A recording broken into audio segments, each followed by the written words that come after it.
Your check engine light just came on. Your scanner says P0114, and your first instinct is to open your wallet and buy a brand new sensor. Stop. Don't do it yet.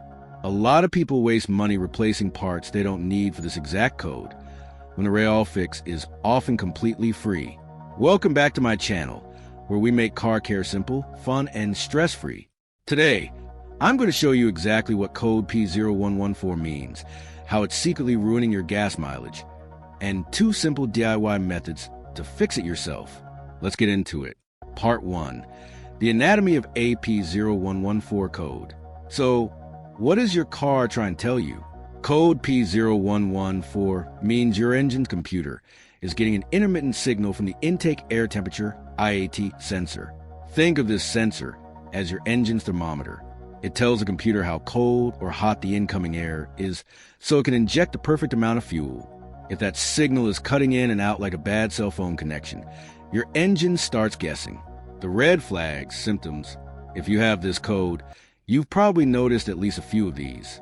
The check engine light, your dashboard's way of crying for help. Guilt at the gas pump. Your car starts chugging fuel because it's running too rich. A shaky idle. The engine stumbles or vibrates unevenly when you're stopped. Laggy throttle. You step on the gas, but the acceleration feels tired and slow. The morning struggle. Hard starting, especially when the engine is dead cold. Part 2. The hit list most common causes. Before we grab our tools, here is a hierarchy of what actually causes this code. From most likely to least likely, a broken, frayed, or chewed up wire, a dirty, corroded electrical plug, a contaminated or dead IAT sensor, a severely clogged air filter causing turbulent airflow. Part 3. Let's fix it step-by-step DIY. Method 1. The $0 wiring and sensor check. Your IAT sensor lives right on your intake tube or near the throttle body. Step 1. Inspect the wires. Look closely at the plastic plug. Are the wires pinched? Is the copper exposed? Pro tip: most people replace the sensor and still have the code because a wire was broken. Check the harness first. Step 2. Pull the sensor. Pop the sensor out. Is it coated in black oil or engine gunk? If it is, clean it with some electronic cleaner. Step 3. The multimeter test. Set your multimeter to ohms resistance. Touch the leads to the sensor pins and watch the numbers. Check your owner's manual for your car's specific range. If the reading is jumping all over the place or reading dead zero, now you have permission to buy a new sensor. Method 2. The air box and filter refresh. Sometimes the sensor isn't broken at all.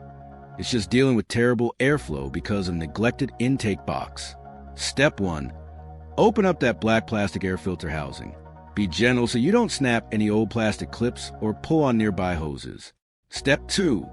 Pull out the old filter. If it looks like a clogged vacuum bag, throw it away. Step 3. Vacuum out the leaves, dirt, and debris stuck inside the bottom of the housing before putting a new filter in. Step 4. Drop the new filter in. Make sure the rubber border seals perfectly flat and clamp it back down. Part 4. The moment of truth. With everything cleaned, checked, or replaced, plug in your scan tool, clear that P0114 code, and start her up. Take it for a quick test drive. If that dashboard stays clear, you just beat the system and save yourself a massive shop fee. If this video saved you a headache today, smash that thumbs up button, share it with your fellow garage mechanics, and subscribe for more honest, stress-free car advice. Thanks for watching, and remember, when it comes to car problems, you've got this. See you next time.